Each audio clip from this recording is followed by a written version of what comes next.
The 2018 Mercedes-Benz Sprinter. Mercedes-Benz has debuted its third-generation Sprinter van in Duisburg, Germany, appropriately at a portside warehouse. This marks the first all-new Sprinter since 2006 and represents a huge leap forward for the utility vehicle. The van sports a new exterior design, a classy interior with touches from the E-Class, and Mercedes' new MBUX infotainment system that recently debuted at the 2018 Consumer Electronics Show. What's more, the Sprinter is going electric with the eSprinter variant. Preliminary specs say it uses a 41.4 kWh battery pack with a range of roughly 100 miles.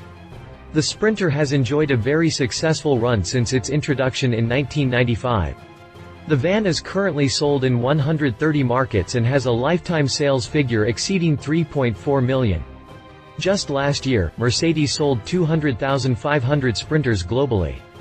The new 2019 model replaces the aging second-generation Sprinter, which has been around since 2006. Unfortunately for the US, the new Sprinter won't arrive until late 2019, likely making it a 2020 model. Continue reading for more information. Exterior. The new 2019 Mercedes-Benz Sprinter has a new face, along with several updated details. The new 2019 Mercedes-Benz Sprinter has a new face, along with several updated details. The new front end has a taller, more distinguished face. The bumper extends nearly halfway up the grille and the new headlights are more compact and car-like. Lower trim levels have a black plastic bumper, while upper models have a body-colored bumper. Upper trims also get swanky LED headlights with LED daytime running lights shaped after Mercedes' typical eyebrow design. Fog lights are an option, too. Thanks to the taller grille and more upright bumper, the hood is actually flatter than before. The new look is likely to help with crashworthiness. Nevertheless, the driver will have an unobstructed view forward through the massive windshield. Around back, the rear doors are now very minimalist due to that missing character line from before. Things don't change much around the Sprinter sides. That's actually by design, though. Mercedes wanted to keep the dimensions and overall shape the same, so aftermarket upfit companies will need very little modifications to their equipment. Examples include wall-mounted shelving, dividers for the cab and cargo space, and other clever storage options. The stylized character line found on the outgoing Sprinter is gone, however. The van's new sides look cleaner and less cluttered than before. Around back, the rear doors are now very minimalist due to that missing character line from before. The Mercedes logo has also been moved, it's now located below the windows rather than incorporated into them. New, more stylized taillights are more upscale than the segmented and blocky taillights on the outgoing model. Interior. While improved, the outsides changes pale in comparison to the 2019 Sprinter's new interior. While improved, the outsides changes pale in comparison to the 2019 Sprinter's new interior. The new dash takes after the E-Class by using several of the same switches and controls, along with the turbine-style air vents. Even the power seat adjustment buttons look pulled from a premium luxury sedan, and even the passenger side gets memory settings on upper trims. Aside from looking nice, the new van also includes some cutting-edge technology. The optional infotainment system is the new Mercedes-Benz User Experience, or MBUX, infotainment system. It has voice recognition like many modern smart devices. Simply say, "Hey Mercedes," or just "Mercedes," and the infotainment system will begin listening for commands.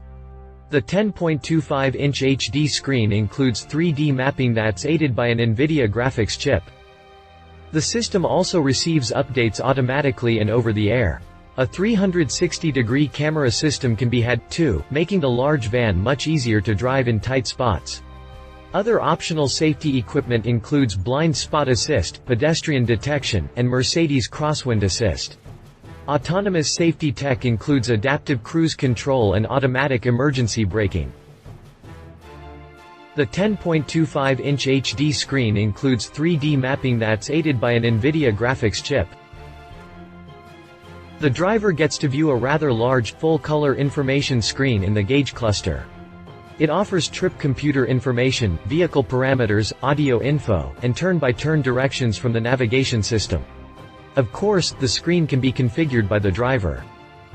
The steering wheel is also very E-classy. It features touch-sensitive controls that operate the driver information screen, along with other buttons that control the audio, phone connectivity, and cruise control. Push-button starting is standard. Lower trims make use of a less glamorous radio head. It only has a small LCD screen with radio information and a clock. Interestingly, Sprinters equipped with the manual transmission have the shifter placed on the center console in what is otherwise a storage compartment. It's not too dissimilar from the outgoing Sprinter's design.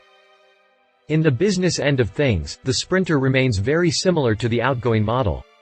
As mentioned, that's a great thing for aftermarket upfitter companies that sell custom-fit shelving and other equipment for the Sprinter. Cargo models offer dual sliding doors for nearly limitless access. Both sliding doors and the rear access are wide enough for a standard shipping pallet.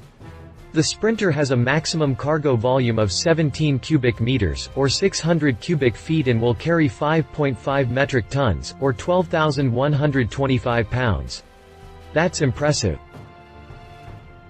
When it comes to hauling people rather than cargo, the Sprinter can be optioned with up to 18 seats in the rear, making for a total of 20 occupants. When it comes to hauling people rather than cargo, the Sprinter can be optioned with up to 18 seats in the rear, making for a total of 20 occupants. More amazingly, the Sprinter is offered in more than 1,700 variants with different cab, body lengths, drivetrain options, payload capacities, roof heights, trim, and other options. Powertrain. The big powertrain news is the new eSprinter version. Mercedes was pretty quiet on powertrain details at the launch. We do know both 4- and 6-cylinder turbodiesel options will be prevalent.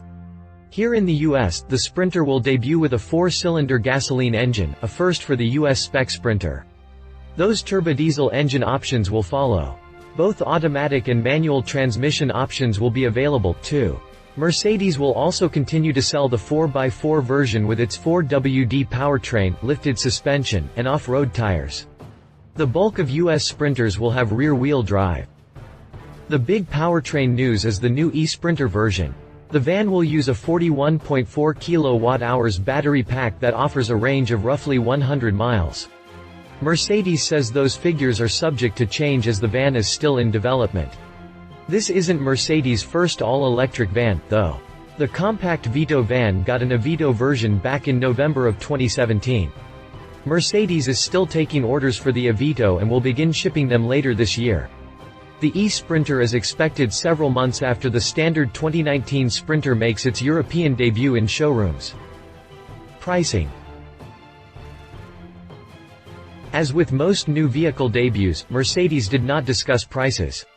However, Robert Veit, managing director for Mercedes-Benz USA, spoke with Trucks.com and said the new model will actually have a sharp decrease in pricing thanks to the newly available gasoline engine. According to Dave Sullivan, manager of product analysis for the Auto-Pacific consulting firm, told Truck.com that prices could drop by $3,000 to $4,000. Aside from the decreased cost of manufacturing for a gasoline engine, the decrease in price will help the Mercedes better compete with the Ford Transit and Ram ProMaster. Both the Ford and Ram are priced below the current Sprinter's base MSRP of around $34,000.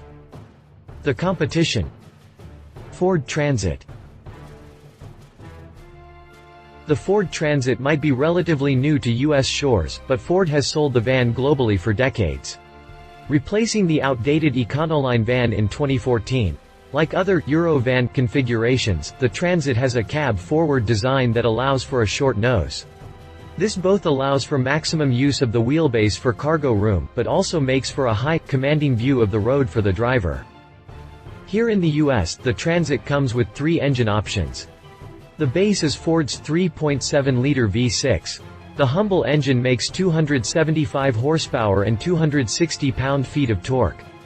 Those fond of gasoline but want something more powerful will like the 3.5-liter EcoBoost V6. That engine kicks out 310 horsepower and 400 pound-feet of torque. Diesel fans will like the 3.2-liter inline 5-turbo diesel. It makes 185 horsepower and 350 pound-feet of torque. Regardless of engine, every Transit comes with a 6-speed automatic transmission that powers the rear wheels. Prices for the 2018 Ford Transits start at $32,285, 3 wheelbases, 3 roof heights, 3 trim levels, and the choice between the cargo and passenger model make the Transit incredibly customizable. Not to mention, Ford offers a cutaway version, too. Read more about the 2018 Ford Transit. Ram ProMaster. Like the Mercedes and Ford, the Ram ProMaster is a globally available Euro van that offers maximum cargo space with a low-load floor and a cab-over design. However, the Ram ProMaster name is an American thing. Before FCA was formed, the van was the Fiat Ducato.